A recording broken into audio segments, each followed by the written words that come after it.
네, 안녕하십니까. 유통관리사를 강의하는 송무석입니다. 자, 우리가 유통관리사 이번 시간은 이제 OT 개념으로요. 일단 전반적인 유통관리사를 어떻게 공부하실지를 보고, 그 다음에 이제 흐름, 어떻게 공부하는 방법, 여기에 대해서 이제 학습 전략으로 들어가고, 바로 우리 이 첫 과목이죠. 유통물류 일반관리로 들어가도록 할게요. 일단은 유통관리사, 우리가 이제 2급입니다. 유통관리사 이제 2급이 이제 거의 우리가 전반적이기 때문에 2급으로 이제 강의를 기준으로 할 거고요. 유통관리사 자체가 이제 우리가 사지선다에서 오지선다로 바뀌었습니다. 제도가. 그러면서 이제 시험 제도가 난이도가 좀 많이 올라갔어요. 그 난이도가. 그래서 이제 일단은 우리 과목이 네 과목입니다. 네 과목. 그래서 이제 먼저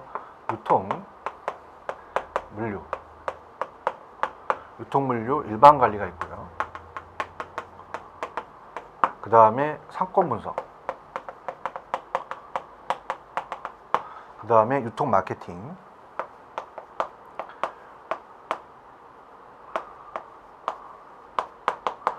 그 다음에 이제 유통정보입니다. 자, 그래서 여러분들이 이제 책을 보시면 유통관리사 2급 자격시험 안내가 있어요. 거기를 이제 페이지로 본다면 이제 쭉 앞에 그 안내 쪽에서 이제 보시게 되면은 유통관리사 2급 자격시험 안내가 나옵니다. 자, 그래서 일단은 주관은 산업통상자원부고요. 시행처는 대한상공회의소. 운시자격은 제한이 없고요. 자, 우리가 일단 뭐 접수 및 합격자 발표라는 자체는 이제 여러분들이 보시고요. 오지선다라는 거죠. 그래서 보통 우리가 그 시험은 이제 2급 자체가 이 9시 15분서부터 100분 동안 이제 이루어집니다. 반드시 입시 시간은 이제 시험 시작 준수해야 되고 이런 것들은 이제 보시고 뭐 가산 점수는 유통산업 분야에 2년 이상 근무한 자로서 지식경제부가 지정한 연수 기간에서 30시간 이상 수료 후 2년 이내에 상급 시험에 응시한 자 가산점 10점을 이제 주고요. 합격 기준은 이제 우리가 매 과목당 100점 만점에 과목당 40점 이상, 평균 우리가 60점 이상이 됩니다. 과락이 이제 40점이죠. 자, 그래서 밑에 나와 있는 제가 적어드린 1과목, 2과목, 3과목, 4과목이라는 게 있어요.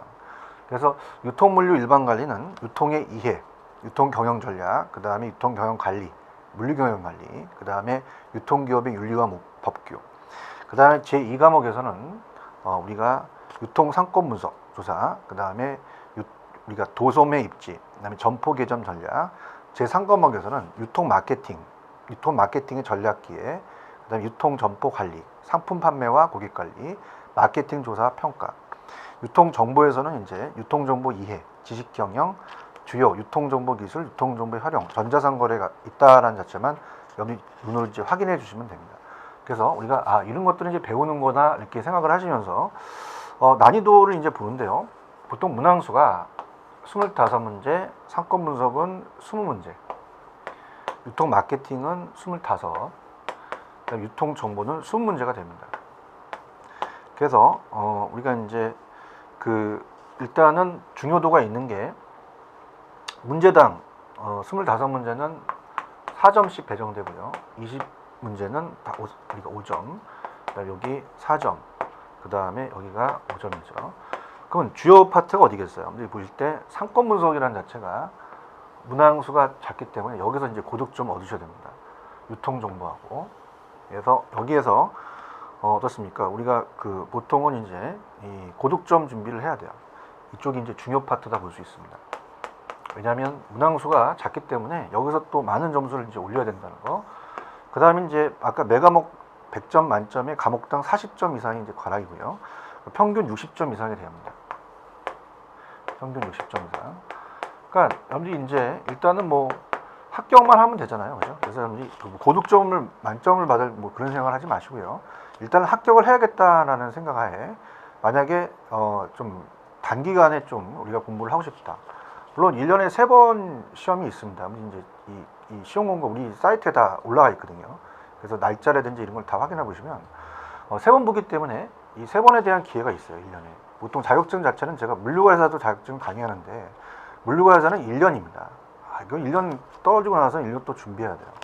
근데 우리 2급 유통관리사에 대한 메리트는 뭐냐면 저희 강의를 들으시고 계속적으로 반복 학습을 하시게 되면 1회, 1, 2, 3회가 있기 때문에 도전을 3번 할 수 있다는 얘기죠. 그래서 우리가 어떻습니까? 유통관리사는 여러분이 강의를 들으시면서 어떻게 좀 짧은 시간 내에 좀 우리 합격하고 싶다라고 하면요. 그 자체를 시간 배정을 잘해서 저랑 따라오시면서 아, 이거다. 제가 이제 딱딱 찍어드리는 문제가 있어요. 그러니까 제 문제가 이건 나옵니다, 여러분들. 이거 굉장히 중요합니다라는 것은 바로 이제 문제 들어갑니다.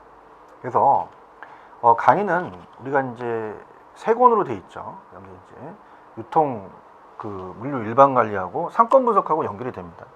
그래서 이렇게 책권이 한 권이 구성이 돼 있고 그 다음에 유통 마케팅과 정보, 그 다음에 우리가 단기 완성이라는 게 있어요. 단기 완성은 완전히 요약이에요, 요약. 그래서 요약을 갔기 때문에 우리가 여기서 이제 요약 자체를 가지고 얘기를 할 거예요. 그러니까 문제는 이쪽에서 좀 다뤄보면서 우리가 어차피 이제 보통 자격증 시험 문제가 보통은 이제 우리가 이론과 문제가 따로 있어요. 근데 그렇게 하는 것은 여러분들이 효과적이 없습니다. 무조건 내용을 딱 본 다음에 바로 문제로 가셔서 아, 이겁니다, 여러분들. 이거 나옵니다.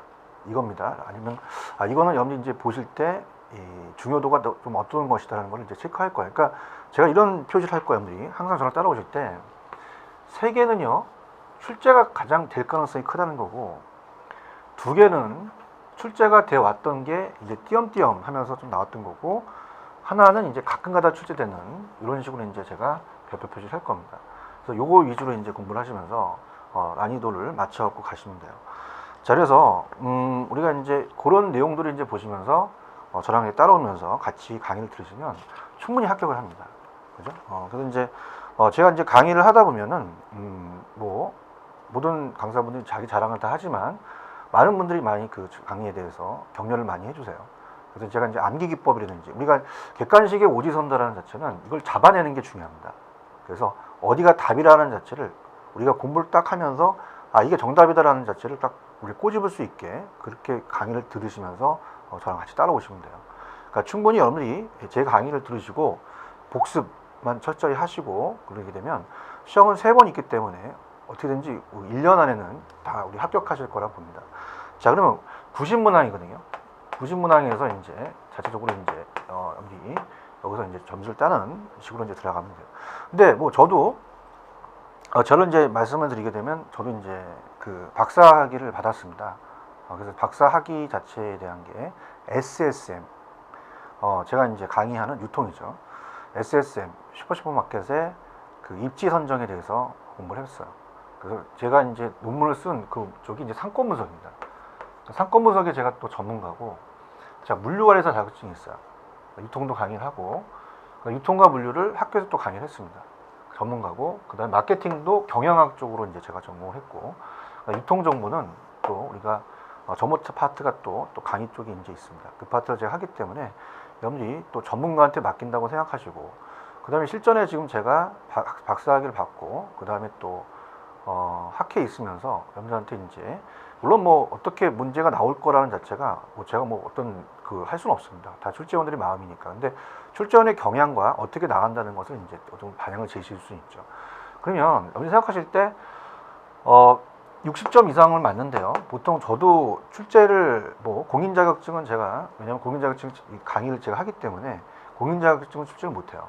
근데 민간 자격증 같은 경우는 출제를 제가 많이 합니다. 하게 되면 60점 이상은 또 맞게끔 해줘요. 무슨 말이냐?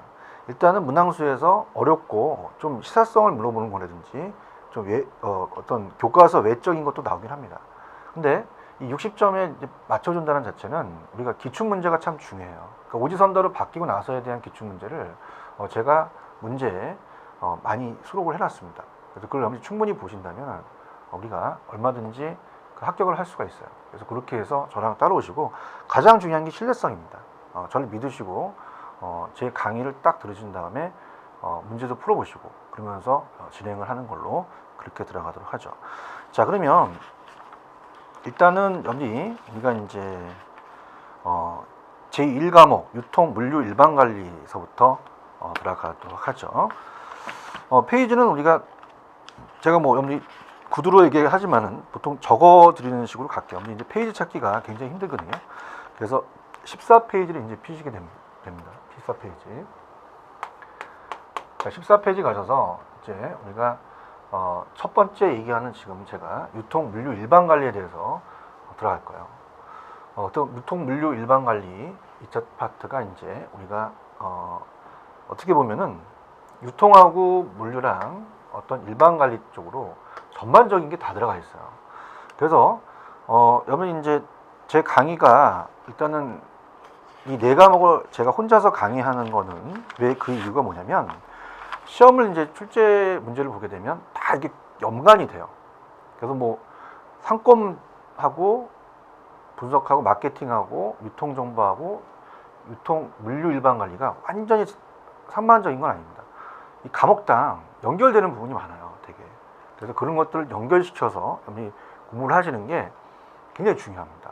그죠? 그래서 우리가 그런 식으로 여러분들 생각을 하시면서 우리가 들어가 보도록 할게요.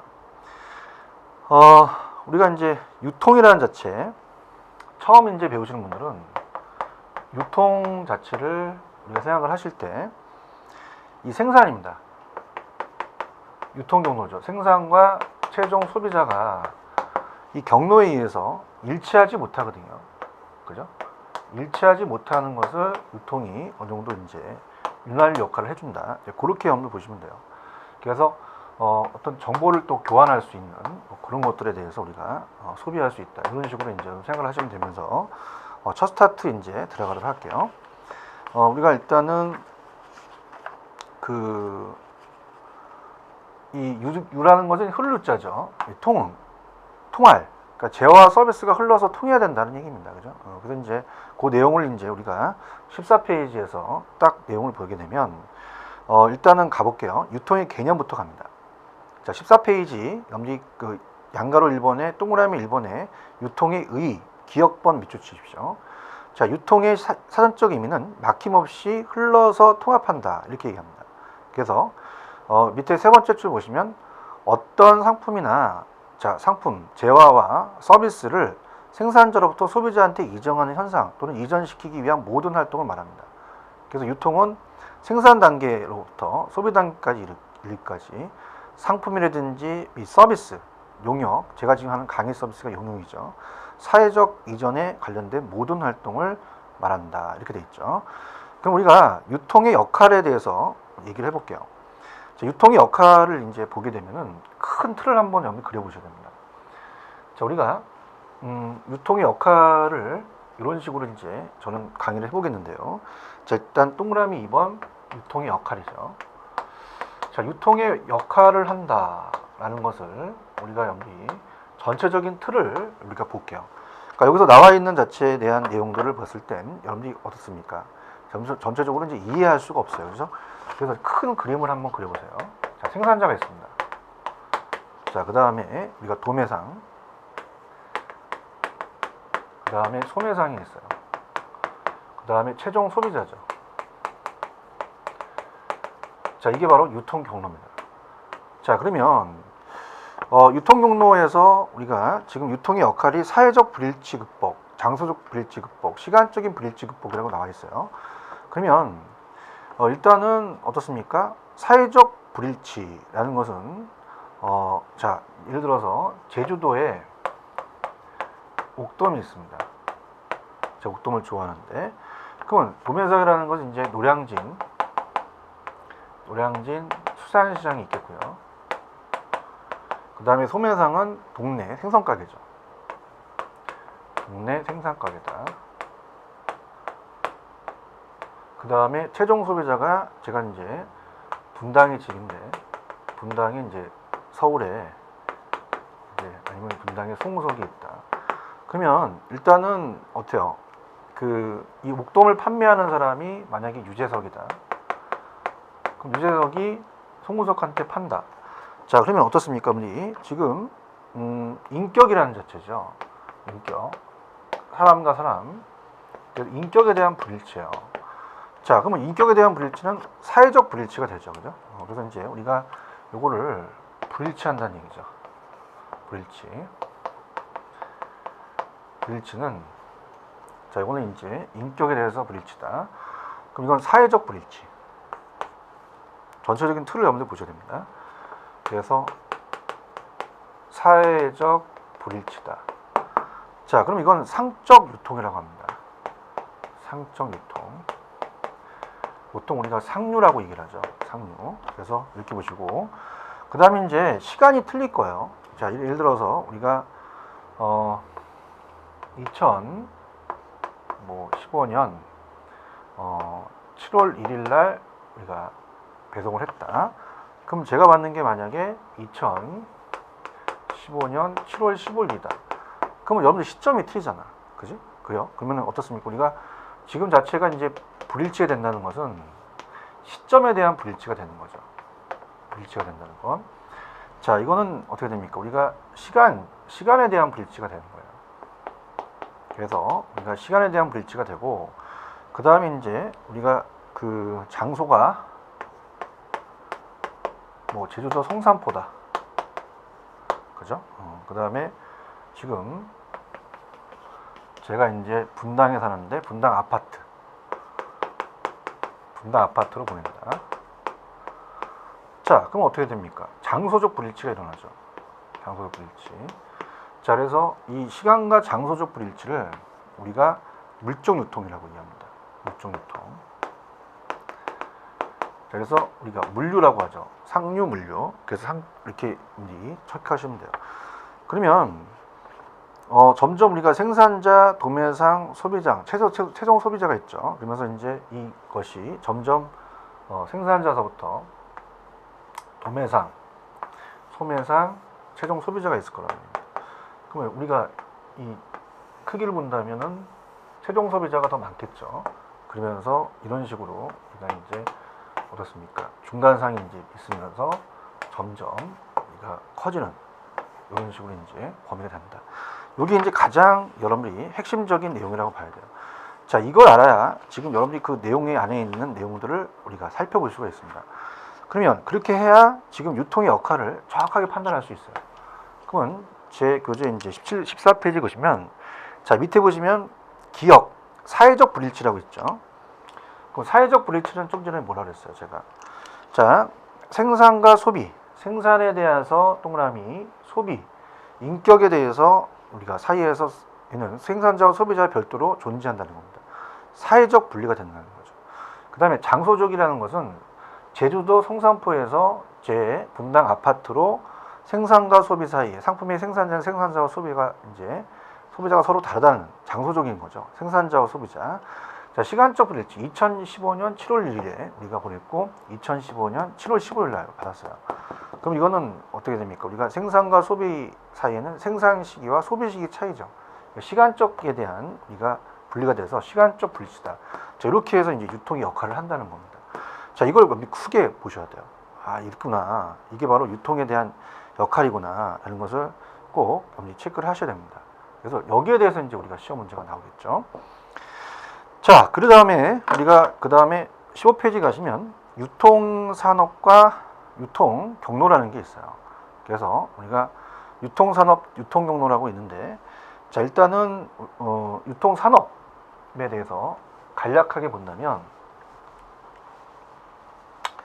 유통산업은 이제 15페이지로 합니다. 자, 유통산업은 유통에 대한 산업들이 이제 나열되겠죠. 자, 그래서 이제 유통산업이라는 건 운송기관이 있겠고요. 운송기관이 있겠고, 그 다음에 금융기관, 그 다음에 보험기관, 그 다음에 보관기관이 있겠죠. 그래서 우리가 이 유통산업은 두 번째 서비스업의 하나로 분류되어 제3차 산업이라고 볼 수가 있어요. 자, 그래서 니은에 보시면 제조업자 입장에서 유통경로는 이제 제조업자, 도매상, 소매상, 소비자가 있죠. 그러면서 우리가 이어지는 수직적 연계를 설계 관리하는 과정입니다. 그래서 유통경로는 우리가 이 플레이스라고 얘기를 해요. 제품 가격 촉진과 함께 마케팅 믹스의 구성 요소의 하나이다. 자, 그래서 마케팅에 대한 우리가 구성 요소가 중요합니다.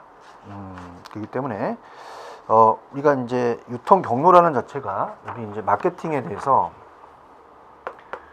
마케팅이 또 따로 있죠. 유통 마케팅이. 그것도 자세하게 또 나와요. 근데 이제 마케팅에 대한 요소를 봤을 때 포피입니다. 포피. 자, 포피는 이제 상품. 자, 우리가 이제 프로덕이라고 하죠. 그 다음에 가격. 프라이스라고 하고, 그 다음에 촉진. 자, 촉진은 이제 프로모션. 그 다음에 장소. 장소가 플레이스죠. 자, 그러면서 어떻습니까? 유통에 대해서 우리가 지금 얘기를 합니다. 유통은 조금은 이제 비타르 쪽이에요. 장소다 보니까 좀 반응이 좀 우리가 유통 용례의 중요성은 뒤에서 이제 학습할 거지만 약간 비타르 쪽이다. 뭐 이런 식으로 이제 우리가 볼 건데요. 일단은 어떻습니까? 아까 봤던 마케팅 믹스의 구성 요소 중 하나라는 자체가 중요한 거죠. 그죠?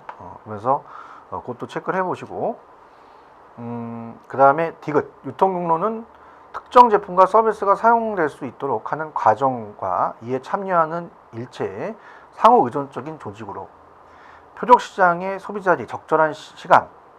자, 적절한 시간에다 한번 비춰보세요. 적절한 시간은 내가 그 편의점에서 뭐 자다가 어떻습니까?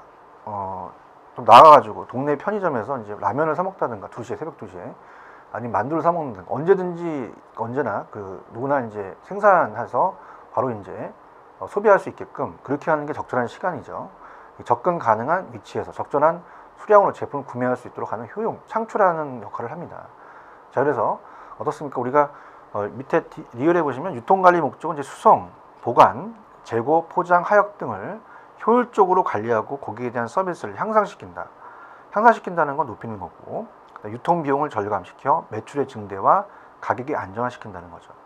근데 유통 경로의 전략적인 이 중요성은 다른 마케팅의 믹스여서 우리가 굉장히 낮은 유연성과 비탄력적이라고 했어요.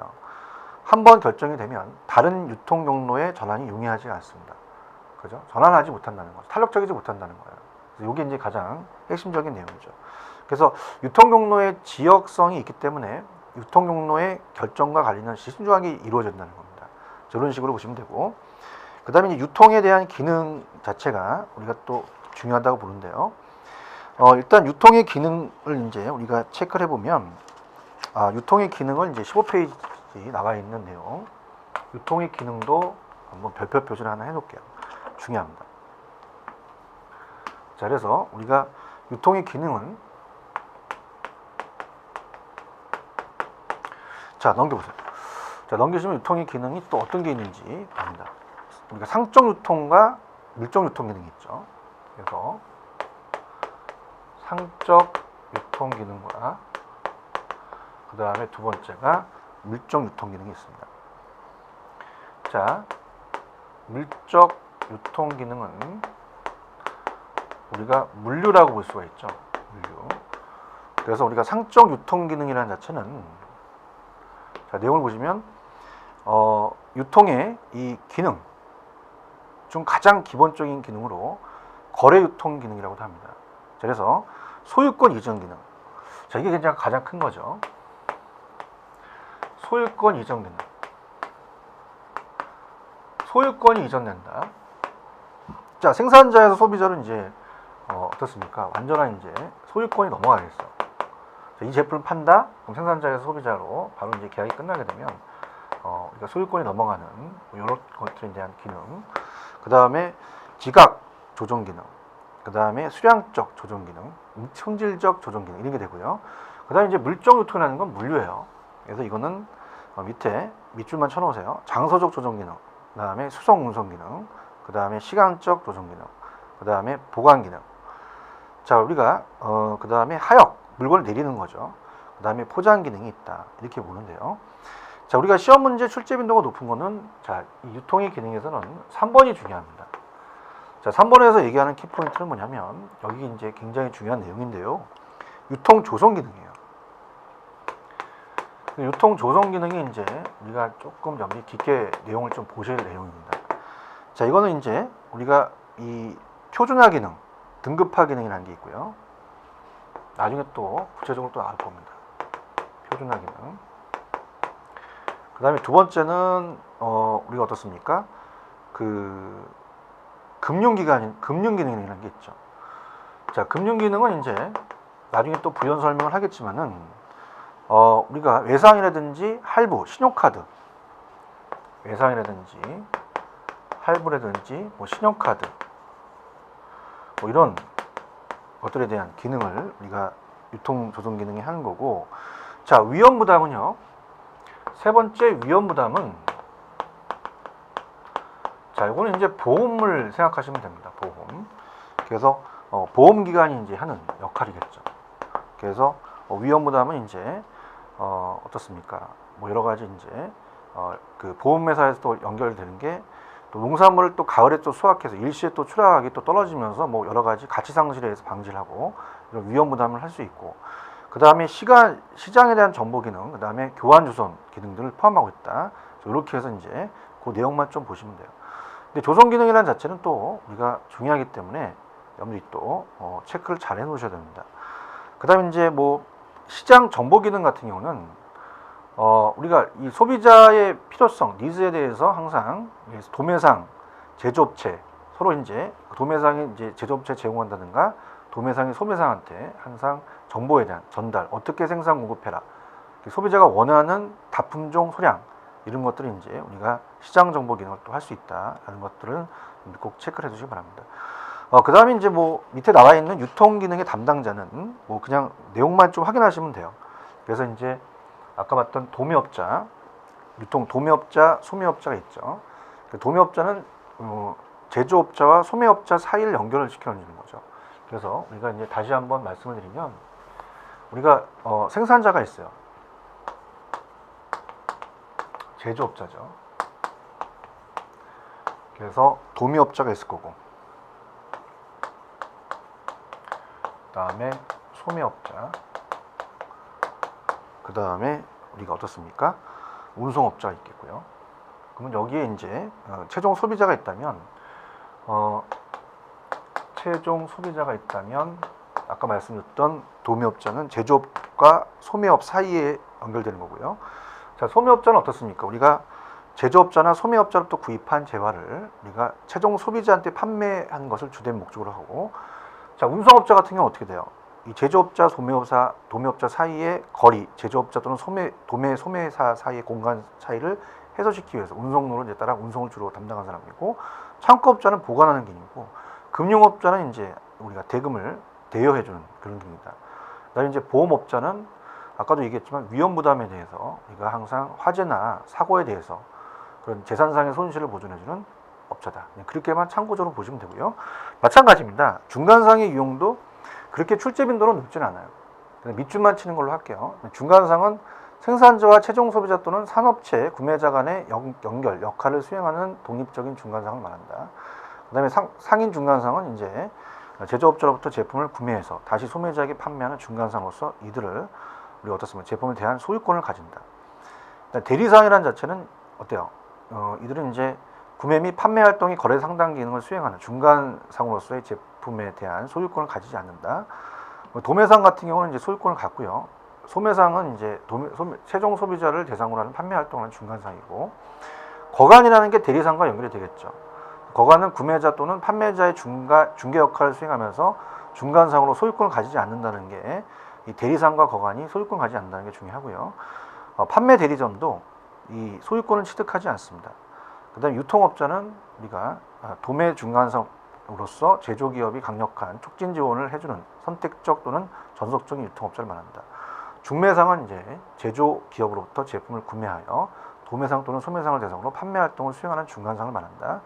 유통조성 대리상은 어떻습니까? 구매나 판매 활동 또는 소유권 이전 등의 기능보다는 유통 활동을 간접적으로 지원해주는 보조기관이다. 자, 이렇게 보시면 돼요. 자, 그래서 우리가 지금 했던 유통관리에 대한, 유통산업에 대한 이해는 다시 말씀을 드리면, 우리가 요약을 해볼게요.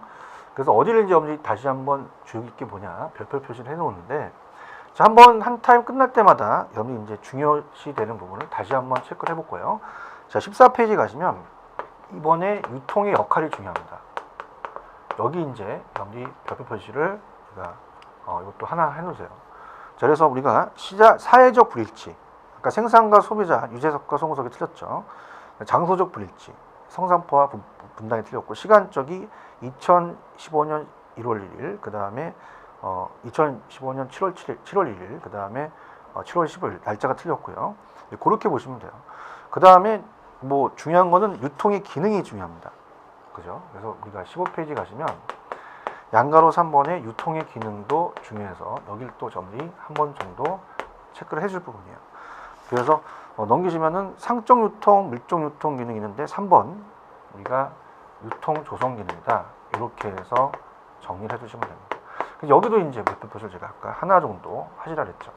그래서 우리가 딱딱 한 타임이 끝날 때마다 제가 별표 표시를 해 놓으시고 거기서 이제 우리가 중요도 있는 거를 말씀을 드릴게요. 자, 그럼 여기까지는 뭐 그렇게 크게 중요하다는 거 없는 게 하나밖에 별표 표시는 안 했어요. 그럼 다음 시간에 하는 소매업 유통기간의 유형과 특징, 여기서부터가 이제 본격적으로 이제 별표 표시가 점점 늘어날 겁니다. 그래서 이렇게 하시고, 자, 우리가 여러분이 유통 지금 첫 시간이죠. 그래서 여러분이 딱딱 끊어서 여러분이 정리를 해두시고요. 제 강의가 일단은 중요하다는 걸 맨 마지막에 이 강의 끝나면서 말씀드리고, 그다음에 중간중간에 문제를 풀 텐데, 자, 여기는 여러분이 이제 만약에 중간에 문제가 있다면 여러분들이 바로바로 이제 그 패스를 해주십시오. 그래서 제가 직접 시험에 나올 수 있다라는 가능성이 큰 것만 제가 문제를 잡아드리도록 할게요. 자, 그러면 다음 시간에 도소매 유통기간의 유형과 특징에서 만나보도록 하겠습니다. 여기까지 하겠습니다. 수고하셨습니다. 감사합니다.